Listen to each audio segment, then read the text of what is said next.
buenos días, saludo a todos los amigos, a todas las personas que nos siguen, a la familia de la fe, con la paz del Señor. Qué bueno poder reencontrarnos una vez más por este medio para poder llevar el mensaje de salvación, el mensaje que Cristo Jesús vino a dar al mundo para que todo aquel que en Él crea no se pierda, mas tenga vida eterna. Y si algo necesitamos en esta vida es no perdernos.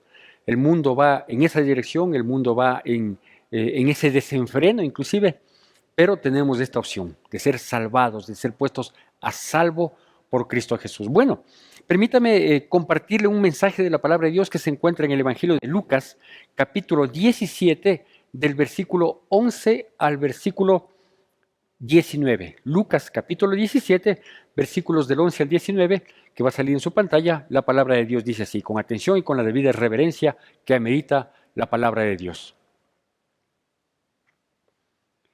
Yendo Jesús a Jerusalén, pasaba entre Samaria y Galilea, y al entrar en una aldea, le salieron al encuentro 10 hombres leprosos, los cuales se pararon de lejos y alzaron la voz diciendo: Jesús, Maestro, ten misericordia de nosotros.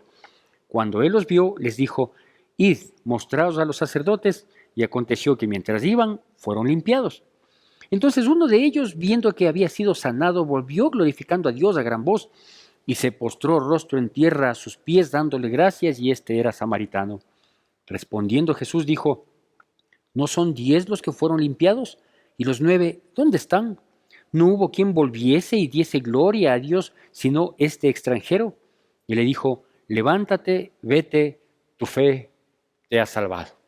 Bueno, permítame decirle antes de entrar en el contexto específico de esta porción, que todos los acontecimientos, todas las sanidades de leprosos tienen una connotación muy, muy especial, ¿sí? No es solo la limpieza, la purificación de su piel, no es solo eso, que de por sí ya es grandioso, sino todo lo que contiene la cuestión de la lepra y que venía manteniéndose, que venía con todo un entendimiento desde el Antiguo Testamento. De hecho, en el libro de Levítico, capítulo 13 y capítulo 14, habla de toda esta situación, ¿sí? De las personas que caían en esta enfermedad, que era considerada una maldición, que era considerada un reflejo del pecado, una evidencia física del pecado, y que por lo tanto ameritaba no solo el seguimiento desde que aparecían esas pequeñas manchas, sino inclusive un rito posterior para una limpieza o purificación total. Digo, lo pueden revisar ahí en Levítico capítulo 13 y capítulo 14. Y yo me voy a permitir destacar ciertos aspectos nada más para tener un mejor entendimiento de lo que esta porción de la palabra de Dios nos habla, incluido un aspecto importante y que tiene que ver con nuestro rinconcito, que es la gratitud, ¿sí? Este es el rinconcito de la gratitud, así que también tiene que ver. Pero en el contexto general de esta porción de la palabra de Dios, nos dice que Jesús iba con dirección a Jerusalén.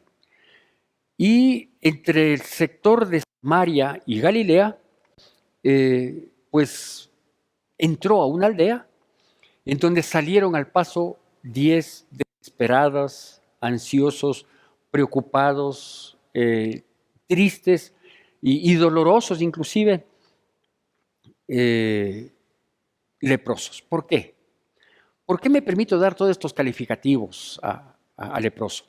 Porque la condición de ellos era extremadamente penosa, era extremadamente triste. La palabra de Dios dice que cuando estas personas comenzaban a notar ciertas llagas o ciertas erosiones de la piel o cierta tiña en su cabeza, una especie de costras que les aparecía en la cabeza, tenía que presentarse al sacerdote inmediatamente, porque era, digo, una señal, una evidencia física de una lepra, de una enfermedad, de una posible lepra, pero que reflejaba el pecado. Es decir, adicional a la molestia, adicional a la fisonomía que adoptaba una persona, la gran vergüenza era el pecado. era el pecado reflejado, el pecado revelado en su condición física, que a su vez le llevaba a una situación extremadamente crítica, prácticamente de desesperanza. ¿Por qué? Porque apenas aparecían, digo, estas manchitas, tenía que acercarse donde el sacerdote. Y el sacerdote miraba y antes de calificar si es que esto era una lepra o no, sin saber si era una erupción de la piel o quizás alguna situación menor que no prospere, entonces el sacerdote ya le aislaba, ¿sí? Le decía, 7 días encerrado, no tengas contacto con nadie, ¿sí? Y la comida se te hará llegar en la medida de lo que sea posible.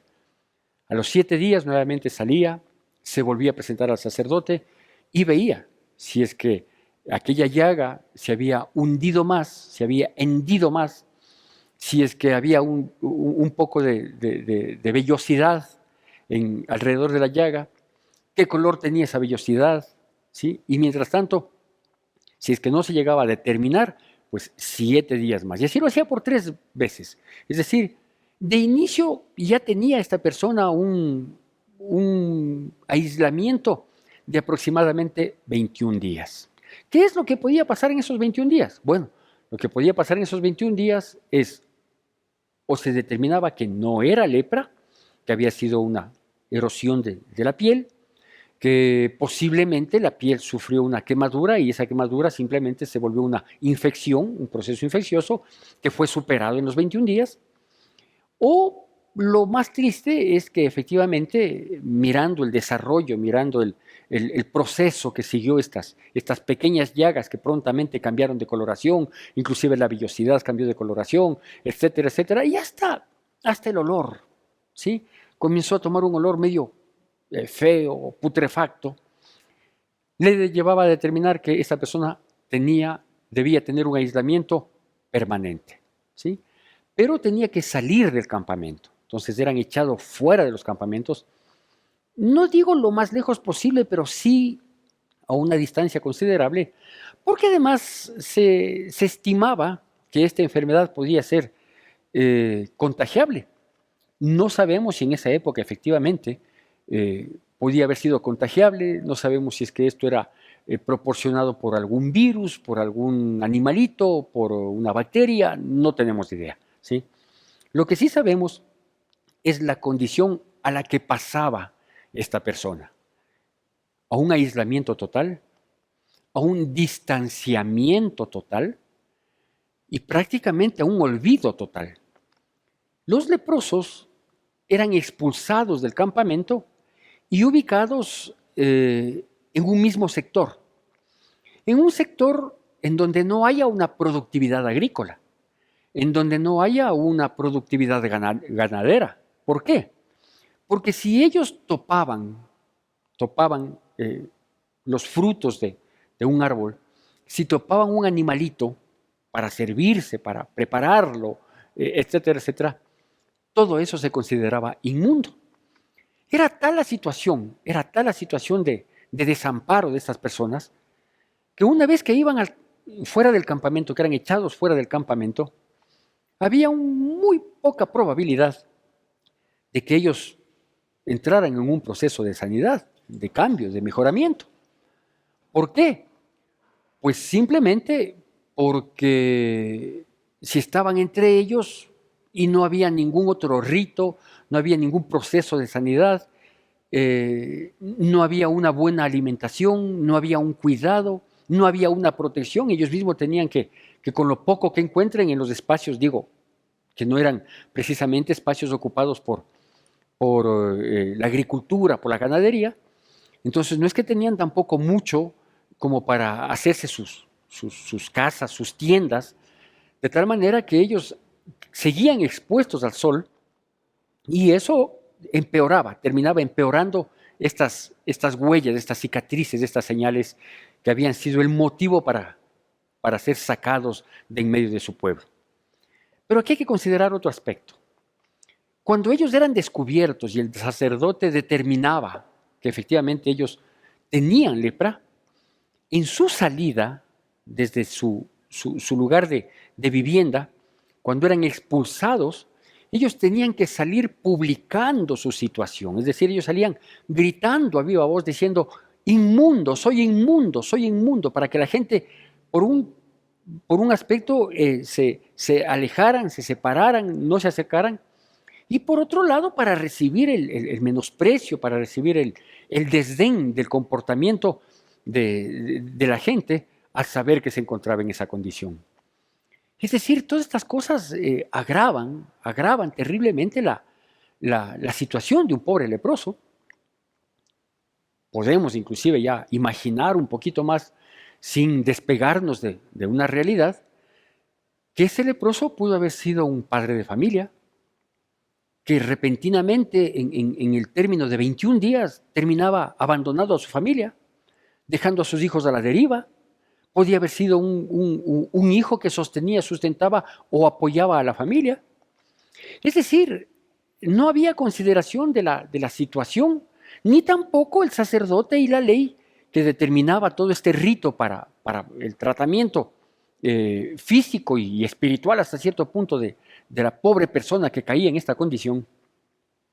No había, digo, un tratamiento adicional para la familia, es decir, o sea, mientras tanto, como el padre de familia fue el que adquirió la lepra, entonces mientras tanto el pueblo les va a sustentar, ¿sí? O los líderes se van a preocupar de ustedes para que no les faltara nada. No, simplemente si era el padre de familia el que tristemente pasó una situación de esta naturaleza, pues era sacado de inmediato, expulsado y ahí tú te arreglas por tu lado y tú te arreglas por el tuyo. La gente no quería acercarse donde ellos, por eso eran expulsados, eran sacados del campamento.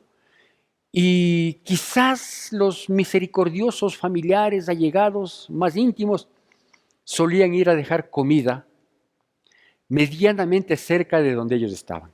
Entonces ellos estaban en algún lugar visible, en una aldea, como dice aquí, a un costado del camino, y por ahí les hacían señales de que, vea, les vengo a dejar esta canastita de alimentos para que se sirvan.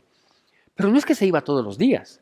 Es decir, se iba, se les dejaba una provisión de alimentos y posiblemente se volvía a la semana y él o ellos, en este caso ellos, 10, tenían que hacer alcanzar los alimentos, que sustentarse, que dividirse lo que haya.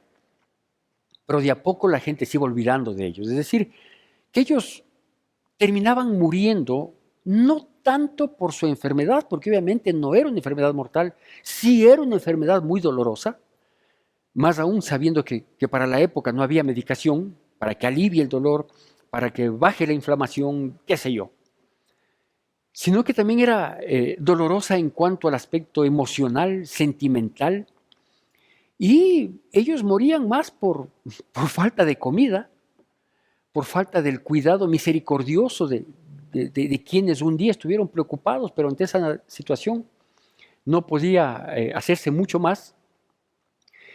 No digo olvido de parte de los familiares, pero sí un poco de ese temor les llevó a no acercarse, y esa falta de misericordia, que lo podríamos decir nosotros hoy, esa falta de misericordia estaba totalmente respaldada por la ley, porque no había cómo acercarse a ellos, porque eran considerados inmundos, es decir, intocables, porque cualquier cosa podía contagiar. Insisto, no es que tenían acceso a un sembrío, no es que tenían acceso a un rebaño de animales para decir, bueno, pues ellos podían autosatisfacer sus necesidades alimenticias al menos. No era así. ¿Por qué? Porque cualquier cosa que ellos topaban, como eran inmundos, todo lo que topaban se consideraba inmundo. Podríamos ir desglosando un poco más las situaciones de quebranto y de dolor en la que ellos habían incurrido por esa condición, como por ejemplo que no es que tenían muchas ropas para cambiarse al diario, ¿no? Como usted y como yo, sino que las mismas ropas, consideradas inmundas obviamente porque estaban topando esos cuerpos, esas mismas ropas comenzaban a manifestar cierto, no sé si decirlo de este modo, cierto moho, o aparecía cierto hongo en las ropas también, y por lo tanto no había cómo irles a dejar la ropa para cambiarles y coger esa ropa para lavarlas, no. Con esa ropa estaban, es decir, nada de su entorno desde el momento en que fue calificado como leproso, como inmundo, nada ayudaba a un cambio, a un mejoramiento, a una rehabilitación, ¿sí? Esa era la condición de un leproso, ¿sí? Esa era la condición de un leproso, digo, con un 99% de probabilidad de que no salga de ahí, ¿sí? Soy generoso al estimar un 1% de posibilidad de que en medio de otros leprosos, en medio de la situación que le manifiesto, ¿sí? Pueda un día mostrarse al sacerdote y decir, mire, revíseme, y ya se me está yendo la llaga, y ya se me está cicatrizando las heridas, y aquí estoy. Era una posibilidad muy, pero muy remota. Esa era la condición de estos 10 leprosos. No eran simplemente 10 enfermos de una enfermedad de piel, no, eso es ahora. Ahora no sé si es que exista o no la lepra, no sé cómo se manifieste, pero hoy sabemos que no es contagiosa, hoy sabemos que no necesariamente tenemos que mandar sacando, quizás una hospitalización en alguna clínica especializada, ¿sí? Y hay tratamiento y ya, pero eso es hoy, ¿sí? Y de ninguna manera incide una situación de salud en una condición emocional, en una condición espiritual y en una condición social, porque eran mirados con desprecio. Pues estos 10 vivían ese infierno. Estos 10 pobres hombres, entendemos ahora, ante la ligera explicación de la condición que ellos tenían, entendemos la situación de desesperación que tenían y que no tenían esperanza de que nadie les fuera a visitar siquiera. Era imposible las visitas, ¿sí? Y aquí nosotros vemos la infinita misericordia de Dios. Entre Samaria y Galilea, con dirección a Jerusalén, había esta aldea. ¿Cuántos leprosos estaban ahí? Posiblemente eran más de 10, posiblemente eran más de 10. Pero 10 fueron los que salieron desesperados. Ahora nosotros entendemos que en la lectura bíblica deberíamos haber hecho un énfasis cuando dice que ellos salen al ver a Jesús, o sea, al ver a alguien que se acerca, a alguien que se desvíe del camino para prestar una atención y no era una curiosidad morbosa, ¿sí? Había un acercamiento de Jesús ante la situación, ante la desesperación, ante la angustia, ante la desesperanza, ¿sí? Ellos salen y esbozan, digo, debía haber hecho un mayor énfasis en la lectura, cuando les dicen, Jesús, Maestro, ten misericordia de nosotros. Es decir, ese poquito de luz de esperanza, esa lucecita al fondo del túnel, se les estaba acercando. Entendemos que en medio de la debilidad física, anímica, emocional que ellos tenían, sacaron con todas sus fuerzas este grito, a pesar de que no le gritaron para llamar la atención a que les prestara una mirada, no. Jesús se había acercado a ellos. Jesús le tomó la iniciativa para ir en pos de ellos y de su necesidad integral, necesidad total, integral. Insisto, física, anímica, económica, alimenticia, social, de dignidad, recuperar su dignidad. Que por favor yo mismo no tenga que estar publicando que soy inmundo, no se acerquen porque soy inmundo, no. Frente a esa situación dice que Jesús se acerca, ¿sí? Ellos hacen notar con su grito, con la poca fuerza que les quedaba, hacen notar su necesidad. No solo de ser limpiados de esta lacra en su piel que terminaba siendo una señal evidente en sus almas ante la sociedad, sino de la necesidad de Jesús. De la necesidad de que alguien te mire cuando estás hecho pedazos. De que alguien se acerque cuando todo el mundo te rechaza. Esa necesidad de saber que hay una mano extendida cuando todas las otras se han escondido, inclusive las que te lanzaron la piedra. De esa necesidad inminente, urgente y quizás de última instancia, cuando uno está caído y te pasan pisando por encima y hay alguien que se detiene para levantarte y sacudir tus vestiduras. Esa es la condición. Esa es la condición en que muchas veces nosotros nos encontramos, porque hemos sido desechados por la sociedad, porque quizás nuestras faltas, nuestros errores, nuestros pecados repetitivos, a lo mejor muchos de ellos, nos pusieron una señal de inmundicia. No te juntes, cuidado, esa amistad no vale. Mantente distante. Uy, mejor coge por este otro camino. Y uno con sus hechos va diciendo, soy inmundo, soy inmundo, soy inmundo. ¿Por qué? Porque mis fallas, mis errores me llevaron a esa condición. Pero no es una condición que necesariamente tengo que terminar muriendo por inanición. Ahora, hay mucha justificación, hay mucha razón. Si le estoy dando yo unos parámetros adicionales de lo que verdaderamente era y que la ley, es decir, el libro de Levítico capítulo 3 y 14 nos muestra la magnitud de la gravedad con toda la implicación social, económica, alimenticia, física, etcétera, etcétera, etcétera. No me estoy inventando, simplemente estoy desglosando la situación. Es cierto que hay mucha razón en que uno no se acerque a un inmundo.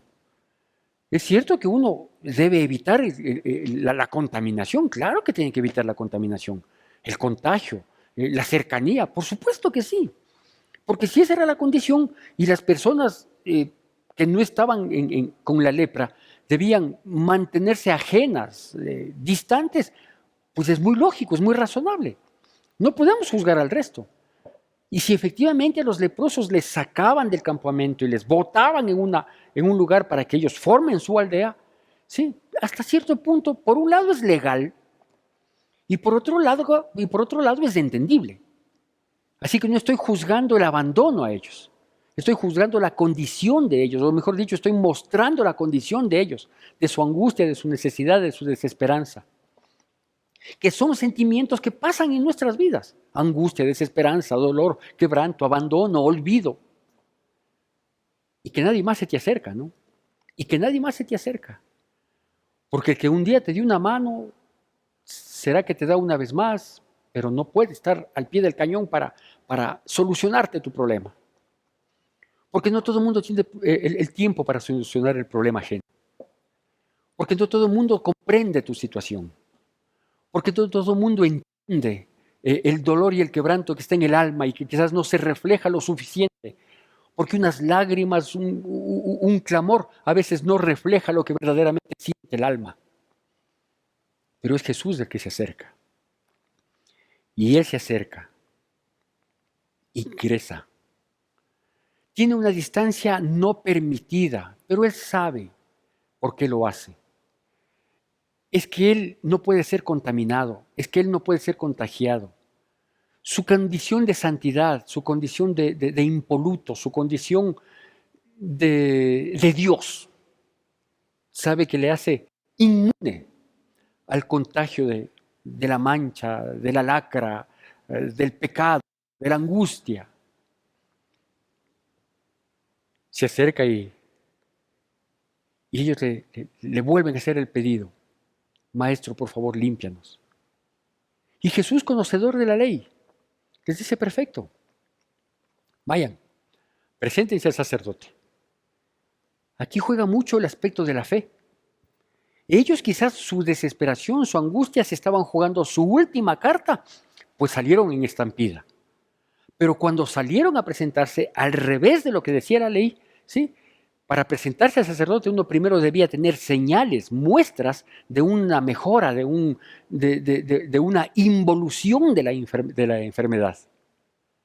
Ellos no, ellos tal como estaban, preséntense al sacerdote, ¿verdad? Fueron. Yo no sé si en realidad fueron por fe a presentarse al sacerdote o fueron desesperados, sintiéndose autorizados por esa voz de Jesús, fueron a buscar un alimento adicional, a buscar alguna situación extra.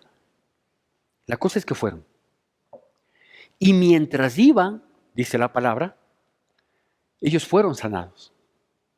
Vea, desde que yo recibo la cercanía de Jesús y mientras voy en la dirección que me da Jesús, las cosas van a ir cambiando. Lo importante es no salirse de la senda. Yo sé que ellos no se salieron. Que si Él les dice, vayan en pos del sacerdote, y los sacerdotes, por lo general, no únicamente, pero por lo general estaban en Jerusalén, y dice el versículo 11, yendo Jesús a Jerusalén, pasaba entre Samaria y Galilea, y lo reitero esto porque tiene trascendencia. De hecho, esta prédica se llama Entre Samaria y Galilea. Ellos fueron a Jerusalén porque ahí estaban los sacerdotes. Había también otros lugares, cierto es, pero ahí estaban. Y donde había un lugar seguro para encontrarles a los sacerdotes, pues era en Jerusalén, obviamente cerca del templo, en las distintas sinagogas posiblemente, pero ahí, en el templo. Y dice que mientras ellos iban en la dirección que Jesús les había dado, ¿sí? A pesar de que había gente que les veía mal, a pesar de que la gente veía y les gritaba inmundos, a pesar de todas las cosas, pero ellos iban en la dirección que Jesús les había dado. Y al ir en esa dirección que Jesús les había dado, comenzaron a sentir la sanidad, comenzaron a sentir la transformación.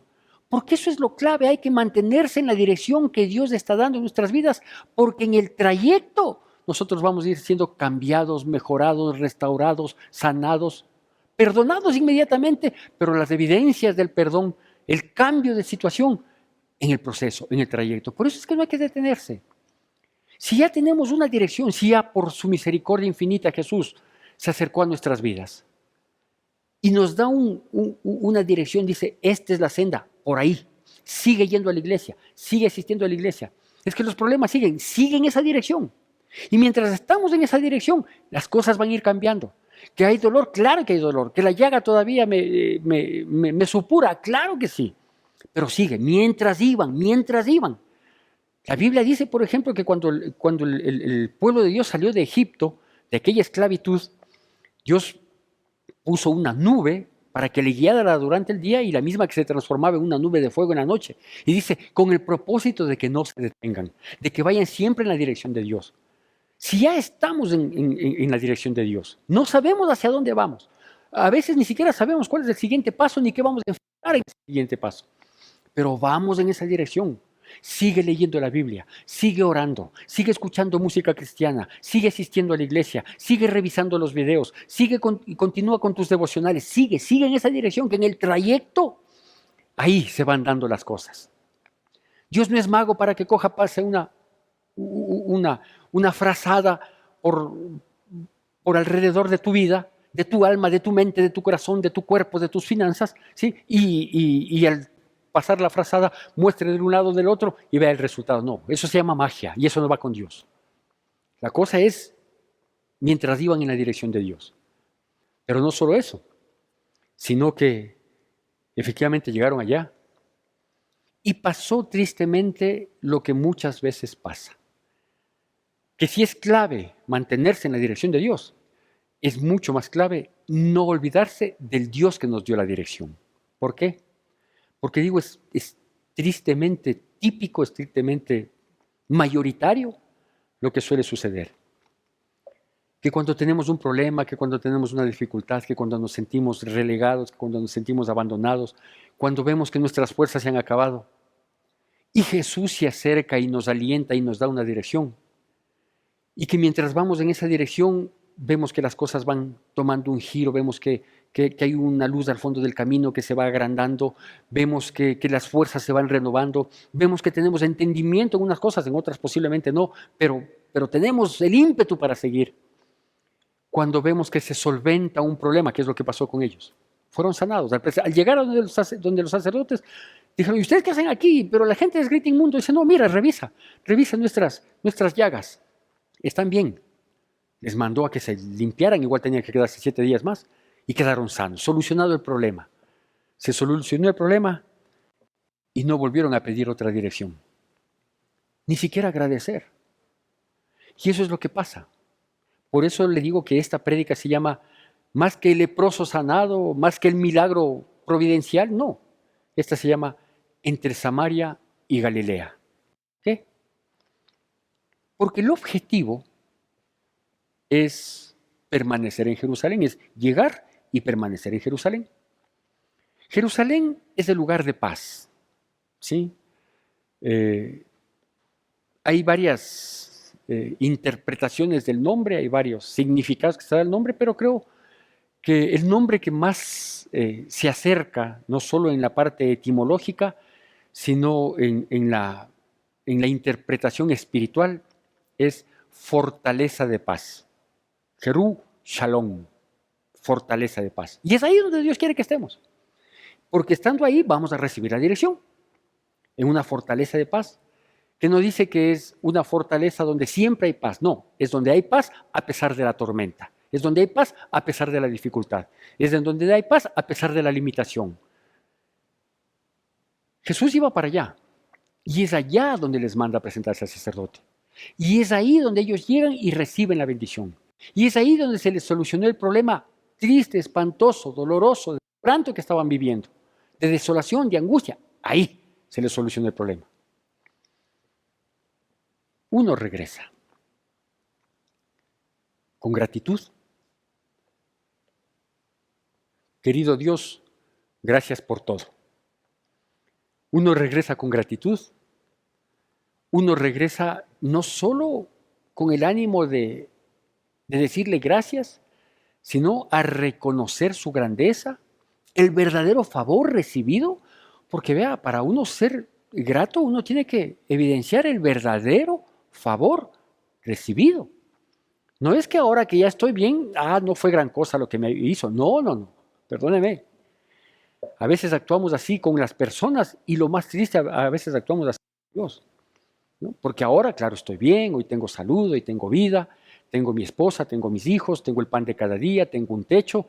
Así que el favor que Dios me hizo, no sé si reconozco que a mí es un favor, pero no, no es mayor. A ver, un año atrás no suplicábamos, no rogábamos, no clamábamos a Dios porque nos conceda la vida cuando veíamos cadáveres en las calles de nuestras ciudades, cuando veíamos cómo la gente se desmoronaba afuera de un hospital porque no era atendido.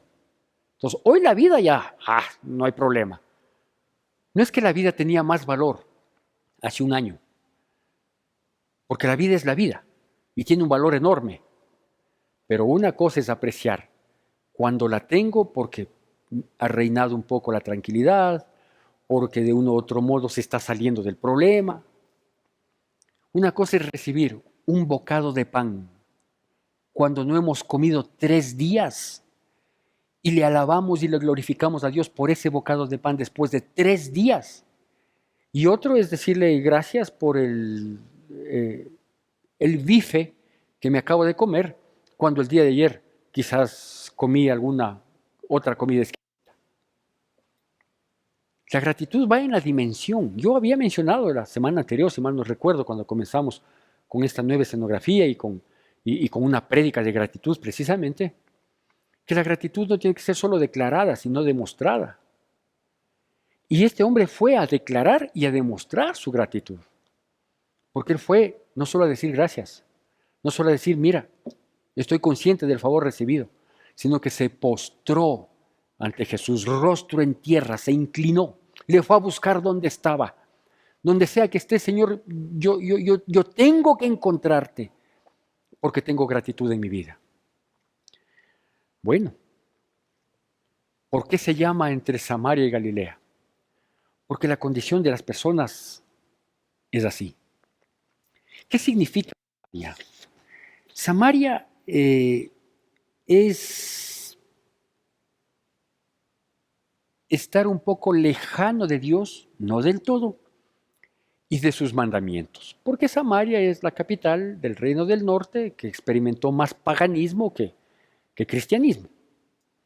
Entonces Samaria es vecino de Jerusalén, no tanto en la distancia geográfica, pero sí en cuanto a los reinos, el reino del norte y el reino del sur estaban pegados. Estaban pegados, pero a su vez distantes. Ese es Samaria. Estar un poco distanciado de Dios, no tomar mucho en cuenta sus mandamientos, como que tus mandamientos a mí no me rigen. Y Galilea, en cambio, si nosotros vemos en la Escritura, Galilea es el territorio de acción de Dios. De hecho, Dios comenzó escogiendo sus primeros discípulos en el mar de Galilea. Jesucristo, que es Dios, comenzó a manifestar sus milagros, sus prodigios, sus señales en el sector, en la región de Galilea. Así que Galilea es ese territorio de acción de Dios. Pero Jerusalén, ¿sí?, es la fortaleza de paz. La gente, cuando recibe un favor de Dios, cuando Dios es el que se acerca y se cruza en nuestro camino en medio del dolor o anticipando el quebranto que pudiéramos tener, porque así es en su infinita misericordia, la gente prefiere mantenerse en una aldea entre Samaria y Galilea. No va a Jerusalén, a menos que necesite un favor. Y ni está del todo desapegado de Dios, o sea, no está ni tampoco en Samaria, sino en el camino del medio, ni tampoco está en el lugar de acción, en donde se dan los milagros, en donde se manifiesta Dios.